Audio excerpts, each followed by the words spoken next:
Sylvester Matutina mengajukan langkah hukum atau upaya hukum luar biasa peninjauan kembali atau PK. Lalu bagaimana proses hukum selanjutnya? Apakah Sylvester bisa lolos dari eksekusi atau harus dilakukan terlebih dahulu eksekusi sebelum mengajukan PK? Kita bahas bersama Wakil Ketua Pradi Bersatu Lekhumanan dan Kuasa Hukum Roy Suryo CS Ahmad Hosinuddin. Selamat malam Bapak-Bapak, Ahmad Hosinuddin juga Bang Lekhumanan. Jadi kalau sebenarnya Bung Sylvester mengajukan upaya luar biasa peninjauan kembali, harus eksekusi dulu atau enggak? Nah, sebenarnya kalau pandangan saya adalah mengacu pada KUHP pasal 84 bahwa pelaksanaan eksekusi itu apabila telah melampaui batas waktu maka sudah dinyatakan daluarsa sehingga tidak dapat lagi dilaksanakan eksekusi terhadap putusan.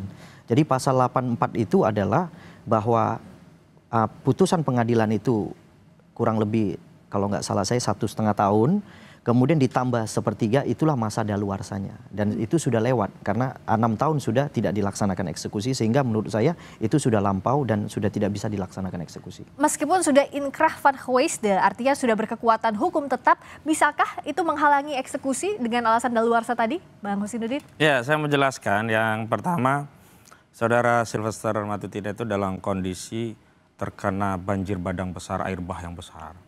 Artinya gimana tuh? Sehingga berusaha meraih apapun yang bisa diraih, dianggap akan bisa menyelamatkan dirinya. Jadi upaya menyelamatkan diri. Ya, pertama bernarasi tentang minta dari presiden apa yang pernah diberikan kepada Hasto. Amnesti. Amnesti. Ternyata diprotes publik. Karena jalanin perkara aja belum, pidana belum, kok tiba-tiba minta amnesti begitu. Lagi pula kan amnesti itu hak prerogatif yang inisiatifnya ada pada presiden, termasuk abolisi. Berbeda dengan gerasi dan rehabilitasi yang bisa diajukan permohonan oleh terpidana. Kedua, mencoba bernarasi dengan daluarsa. Daluarsa penuntutan dan eksekusi itu diatur kalau ancaman pidananya di atas 3 tahun. Dan Sylvester Matutina itu kan dieksekusi dengan ketentuan pasal 311 KUHP yang ancaman pidananya di atas 3 tahun yakni 4 tahun. Itu diatur 12 tahun dan ditambah 1/3-nya. Jadi 16 tahun. Jadi kalau mau nunggu ya nunggu nanti 10 tahun lagi kira-kira begitulah. Dan yang ketiga ya kita hargailah. Jadi tadi menarik apa yang disampaikan Kapus Penkum Kejaksaan Agung.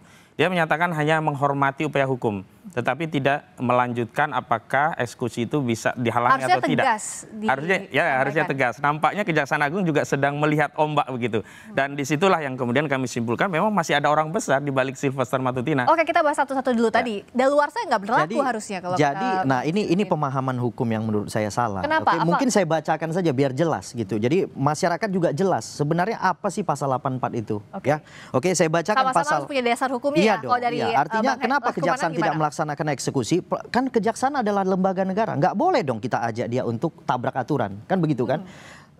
Ujung tombak daripada kejaksaan adalah KUHP, sehingga kejaksaan wajib menghormati KUHP. Oke, saya bacakan pasal 84 ayat 1. Kewenangan menjalankan pidana hapus karena daluarsa. Ayat 2-nya, tenggang daluarsa mengenai semua pelanggaran lamanya 2 tahun, mengenai kejahatan yang dilakukan dengan sarana percetakan lamanya 5 tahun, dan mengenai kejahatan-kejahatan lainnya. Oke? Lamanya sama dengan tenggang daluarsa bagi penuntutan pidana ditambah 1/3. Penuntutan pidana pada saat Bang Sylvester dituntut itu 1,5 tahun ditambah 1/3. Sehingga disitulah sudah kalau 1,5 tahun tambah 1/3 itu kan kurang lebih 2,5 tahun. Sekarang sudah 6 tahun. Artinya pihak kejaksaan tidak boleh lagi melaksanakan eksekusi. Nah, pertanyaannya kenapa upaya hukum luar biasanya nunggu 6 tahun dulu, nggak diajukan waktu saat sudah inkrah aja udah kasasi? Nah, kalau itu saya berpulang pada Bang Sylvester ya. Kenapa ya? Ya kan karena apa kan sengaja saya kan menunggu ada alasan daluarsa dulu baru mengajukan PK? Ya bisa juga. Menghindari hukum? Menghindari hukum bisa juga gitu. Artinya bukan kita menghindari hukum. Sebenarnya kita kan ada, Pak Sylvester kan ada di Jakarta aja, nggak ada kemana-mana gitu. Ya kan, jadi tidak dilaksanakan eksekusi, kita nggak bisa pastikan kenapa, tapi faktanya kita tidak melarikan diri ya. Pak Sylvester tidak pernah melarikan diri, ada di Jakarta ya kan, sebenarnya anytime itu ada. Negara tidak boleh kalah. Jadi kalau negara lalai pada saat sebelumnya tidak segera mengeksekusi, saatnya hari ini negara mengambil sikap untuk menunjukkan marwah negara bahwa ada institusi yang berwenang untuk mengeksekusi. Ada ya tindakan yang tidak membiarkan seorang ya terpidana berkeliaran kemana-mana, sehingga setidaknya ini akan mengobati luka publik terhadap ya keadilan yang tercerabut dari akarnya pada seorang yang sudah terpidana tapi bisa kemana-mana. Belum lagi dia mendapat jabatan sebagai komisaris BUMN. Ini kan rentetan suatu peristiwa yang sangat menjatuhkan marwah hukum ya. Saya tidak bicara lagi soal kepentingan Pak Yusuf Kalla, walaupun sangat ya aneh sekali seorang Yusuf Kalla saja bisa dikesampingkan. Apalagi kalau yang difitnah itu hanya seperti saya misalnya begitu. Yang kedua, soalannya hari ini kan mereka kalau memang ya merasa PD tidak bisa dieksekusi, tidak perlu mengajukan upaya hukum PK begitu. Ini kan berarti rentetan peristiwa yang mencoba mengais-ngais ya pertahanan hukum untuk menghindari eksekusi dari tindakan yang sebelumnya dia mengaku akan taat hukum. Sebelumnya klien kami selalu dituduh, ayo taat hukum, kamu sebentar lagi tersangka, kamu lagi sebentar lagi terpidana. Ternyata saudara Silvester Matutina yang sudah terpidana, yang harusnya ada kewajiban hukum untuk menjalankan, terlepas. Ada dua ya. Ada secara subjektif dia mengajukan ya eksekusi secara sukarela, serahkan diri di Borgol, maka dia akan dikenang sebagai seorang kesatria yang taat hukum. Atau yang kedua memang jaksa penuntut umum untuk melakukan eksekusi. Dan kami sudah merencanakan apa itu? Mendatangi Kejaksaan Agung untuk membawa kasus ini ke Jamwas Jambit. Jadi jaksa pengawas ya, Jaksa Agung Muda pengawas ya, harus mengawasi kinerja Kejaksaan Negeri Jakarta Selatan. Tidak boleh dibiarkan. Ini memalukan loh institusi Kejaksaan Agung. Katanya. Yang kedua juga Jambit. Baik, Jaksa Agung Muda bidang pembinaan. Ya, artinya silakan saja. Cuman yang pasti, ya kan, di sini Panglima tertinggi kejaksaan adalah KUHAP, ya kan. Jadi jangan juga kita giring kejaksaan itu untuk supaya melanggar KUHAP. Itu nggak mungkin. Karena mereka bekerja berbasis KUHAP.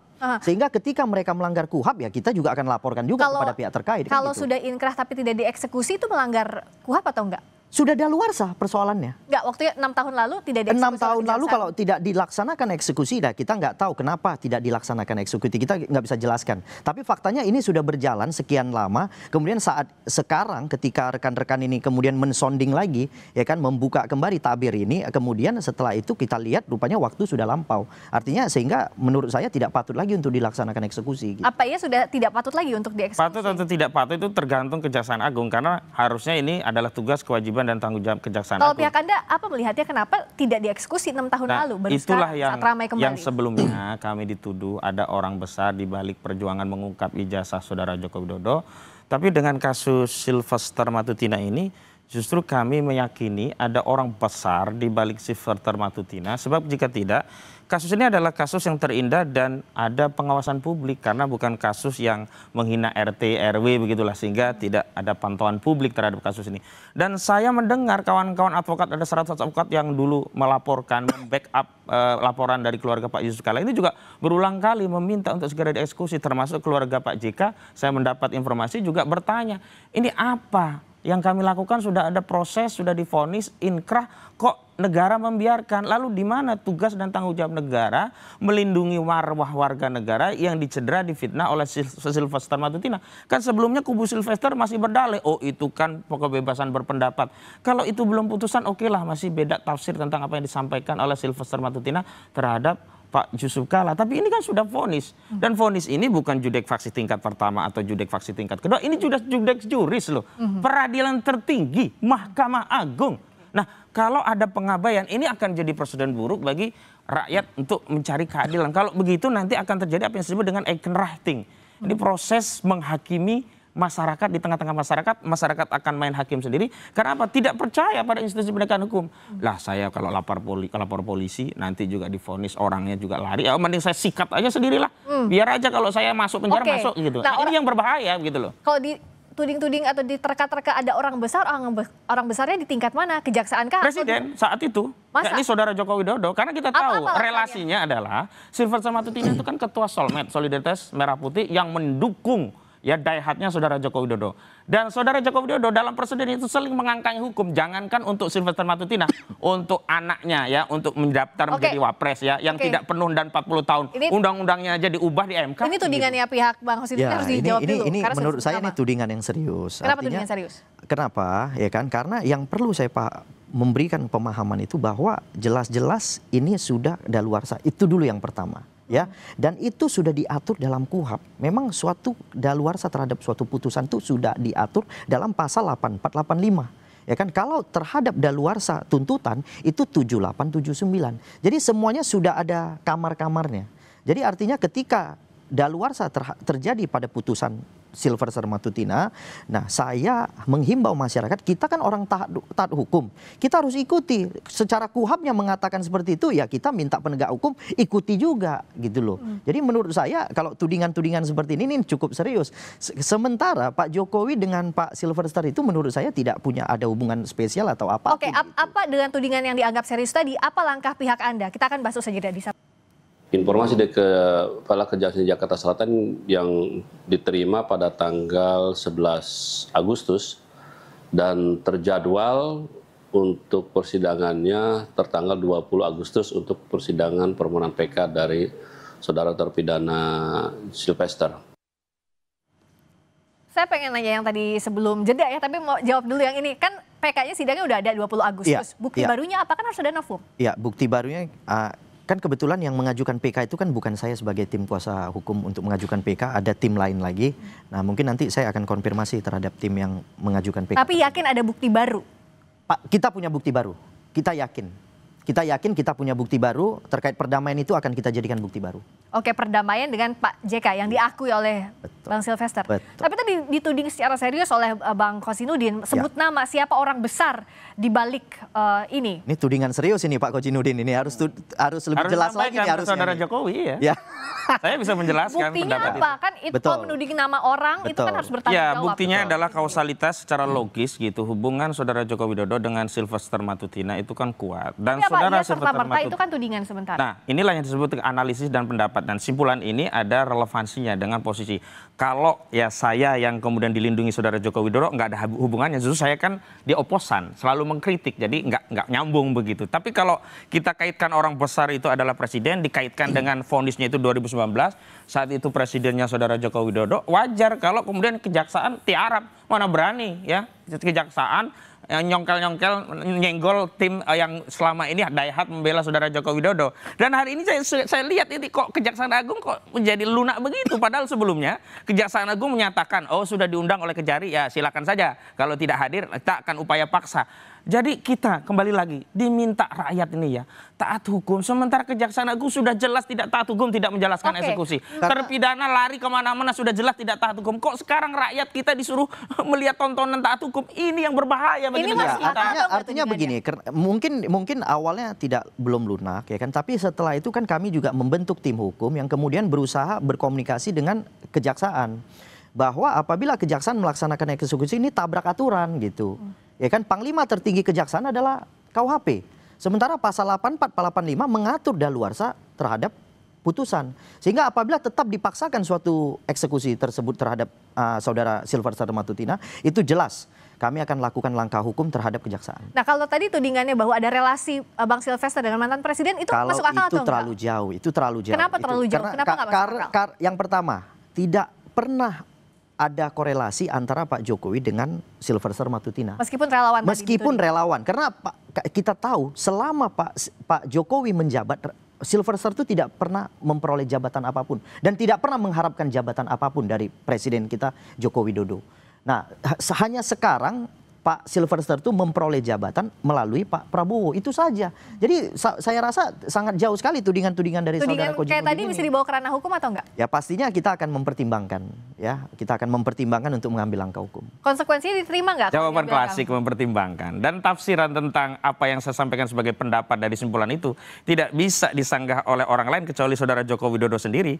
Dan saya berharap saudara Joko Widodo merespon apa yang saya sampaikan bahwa orang besar di balik Sylvester Matutina itu adalah saudara Joko Widodo. Jadi saudara Joko Widodo jangan mengumbar narasi publik di belakang klien kami ada orang besar. Sementara hari ini kita tahu Sylvester Matutina sudah harusnya dieksekusi tapi tidak bisa dieksekusi. Dan sekarang kalau kita lihat ini kan jaksa seolah-olah di ultimatum ya. Nah menurut saya jaksa lebih baik mengorbankan Sylvester Matutina daripada institusi kejaksaan. Kalau mengeksekusi Sylvester Matutina dianggap akan melanggar hukum begitu. Apa yang dilakukan oleh kejaksaan hari ini sudah melanggar hukum. Apa? Tidak menjalankan eksekusi. Akan banyak orang yang diperiksa. Loh, ada dua kesalahan. Pertama, membiarkan ya kewenangan untuk mengeksekusi itu tidak dilakukan. Yang kedua, membiarkan ya terpidana itu kemana-mana.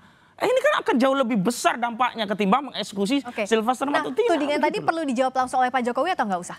Ya saya rasa sih nggak perlu ya, nggak perlu lagi dijawab sama Pak Jokowi. Meskipun tudingannya dianggap serius. Karena yang tadi saya sampaikan bahwa selama Pak Jokowi memimpin 2 periode, Silverster Matutina tidak pernah memperoleh jabatan apapun. Sehingga perlu saya simpulkan bahwa Pak Jokowi tidak pernah punya dukungan penuh terhadap Silverster Matutina, itu jelas, ya kan? Kemudian Silverster Matutina pernah membantu dalam kampanye Pak Prabowo dan Gibran, itu saja.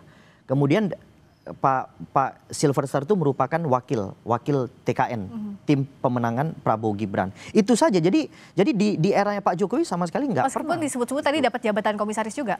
Nggak pernah. Selama Pak Jokowi yang memimpin, kalau sekarang itu kan pertimbangannya berbeda. Itu kan langsung diberikan oleh Pak Presiden. Sehingga pertimbangan berbeda. Tapi kalau dengan Pak Jokowi nggak ada hubungannya? Tidak ada hubungannya sama sekali. Tidak ada hubungannya sama sekali dan jauh sekali kalau itu. Dianggap tadi bisa mengontrol langsung kejaksaan? Nggak bisa. Tidak ada institusi manapun yang bisa dikontrol atau diintervensi. Ya kan? Siapapun tidak bisa mengintervensi penegakan hukum. Tapi faktanya yang mengintervensi penegakan hukum itu adalah KUHAP menurut saya. Karena kenapa? KUHAP pasal 8485 itulah yang melindungi Silverster Matutina. Karena kenapa? Pihak kejaksaan harus taat terhadap KUHAP. Kalau ketika kejaksaan tidak taat kepada KUHAP, wah udah kacau Republik ini. Kejaksaan harus taat kepada KUHAP kalau menurut Bang Lesmanan kan harusnya nggak usah dieksekusi, ya jalanin aja. Kejaksaan sudah melanggar KUHAP karena tidak melakukan eksekusi sejak putusan itu diterima. Karena KUHAP-nya pasal 84 itu daluarsa, putusan itu daluarsa. Dulu kenapa tidak dilakukan? Berarti kan terjadi pelanggaran. Jangan sampai kejaksaan menjadi tumbal Silverster Matutina dan jangan sampai upaya penegakan hukum di Indonesia morat-marit kacau balau hanya karena tindakan kejaksaan yang membiarkan terpidana kemana-mana. Dan saya mau tegaskan ya terkait orang besar di balik Silverster sehingga kita semua ini kan jadi kena kotoran dari Silverster Matutina ini. Kita harus bersih-bersih nih. Negara ini harus bersih-bersih dari kotoran Silverster Matutina yang mencederai proses penegakan hukum. Tadi saya katakan orang besar itu adalah Saudara Joko Widodo. Dan tafsiran penyangkalan itu tidak bisa muncul kecuali pada 2 hal. Pertama dari Saudara Joko Widodo sendiri, yang kedua kuasa hukum Saudara Joko Widodo. Kenapa sih ada tudingan tadi? Apa emang relevansinya dengan kasus ini? Lah, dengan Saudara Joko Widodo 2019 itu kan presiden. Vonisnya kan kasasi itu di 2019. Sampai hari ini nggak jalan. Selama ini kan Saudara Joko Widodo menuduh ada orang besar di balik Roy Suryo. Begitu dilawan, dikejar siapa orangnya, dia kemudian ngeles. Oh bukan Demokrat, bukan SBY. Dan hari ini saya yang kemudian gantian. Ada orang besarnya itu ternyata bisa jadi Joko Widodo yang berkaitan dengan Silverster Matutina. Dan hari ini kita semua menjadi korban. Bahkan yang dikorbankan bukan hanya soal tidak dieksekusinya, tetapi hukum itu sendiri. Sistem dari hukum itu sendiri rusak. Hari ini berantakan semua. Akhirnya orang punya anggapan, ya kalau negara saja tidak mentaati apa yang menjadi tugas, kewenangan dan tanggung jawabnya untuk mengeksekusi melalui kejaksaan, lalu apa dasarnya kita diminta untuk mentaati proses Bang Lesmanan dijawab dong tudingan yang tadi. Terkait dengan yang orang besar. Yang orang besar itu saya sudah sampaikan, saya tekankan itu bukan Joko Widodo. Itu sudah pasti ya. Tetapi karena mungkin rekan-rekan ini selalu mengarahkan kepada Pak Joko Widodo, ya itu silakan saja. Kalaupun misalnya tadi mempertimbangkan untuk ngambil langkah hukum, semakin luas nggak, semakin lebar nggak kasus ini, perlu atau enggak? Ya makanya kan gini. Saya sarankan ambil langkah hukum, ya, Saudara Joko Widodo. Kita pasti akan ngambil langkah hukum kalau begitu. Tapi yang harus mengambil langkah hukum Saudara Joko Widodo, karena kepentingan saya hanya dengan Saudara Joko Widodo. Ya. Balik lagi, dia lagi. Betul. Sekarang yang kasus ini aja belum selesai oleh Saudara Joko Widodo. 311310. Kemudian diselundupkan pasal 3235. Motifnya jelas, agar orang yang status tersangka dalam laporan Saudara Joko Widodo bisa ditahan karena KUHAP mengatur ancaman pidana di atas 5 tahun bisa ditahan. Kalau pasalnya hanya pencemaran, fitnah, merasa direndahkan, ya, merasa dihina-dinakan, itu kan 310 itu kan di bawah 5 tahun. 310 cuma 9 bulan, 311 cuma 4 tahun. Maka diselundupkanlah di laporan Saudara Joko Widodo pasal 35 Undang-Undang ITE yang ancamannya 12 tahun, pasal kemudian 32 yang ancamannya 8 tahun. Ini kan jahat kepada rakyatnya saja begitu. Bagaimana menjawabnya? Bahkan ada penyelundupan hukum. Perlu nggak dijawab? Perlu nggak tantangan ini ditanggapi? Sebenarnya terkait dengan penyidikan kepolisian, saya tidak mau ikut terlalu dalam terhadap penyidikan kepolisian karena akan merusak pemeriksaan polisi. Jadi polisi itu ketika mungkin memeriksa suatu laporan polisi yang diadukan oleh Pak Joko Widodo, kemudian peristiwa dinaikkan ke tahap penyidikan, itu dianggap peristiwanya sudah ada. Oke, kemudian setelah dilihat ada peristiwanya, mereka akan melihat pasal-pasal yang tepat. Oke. Ya kan, untuk disangkakan kepada para terlapor gitu. Nah, setelah pasal-pasal itu sudah kira-kira tepat untuk disangkakan kepada para terlapor, maka mereka nanti akan memanggil terlapor untuk diperiksa dalam proses penyidikan dan kemudian akan ditetapkan sebagai tersangka. Jadi menurut saya kinerja polisi jangan kita komentari karena polisi adalah institusi satu-satunya yang diberikan kewenangan oleh negara untuk melaksanakan konstitusi. Jadi tidak perlu kita komentari terhadap kinerja kepolisian. Kalau gitu gimana dong agar tidak dianggap mencederai hukum seperti yang dituding oleh Pak Hosinudin? Jawabnya nanti usai jeda di Sapa Indonesia Malam, kami segera kembali.